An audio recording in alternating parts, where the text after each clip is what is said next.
अपनी भी गलती देखी जाती है। अब बताइए शुक्ला जी, आप क्या बना रहे हैं? मुंगौड़ी बना रहा हूँ। मुंगौड़ी बना रहे हैं? हाँ। अच्छा,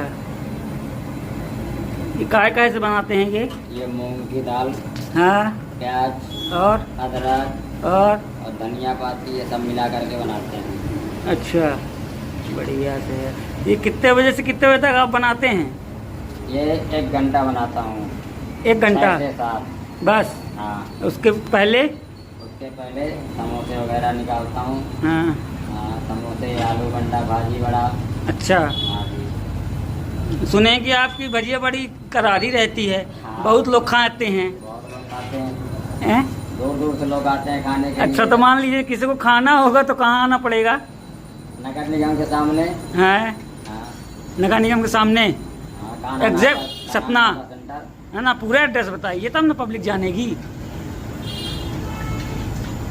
खलिया लाओ से छोटा खलिया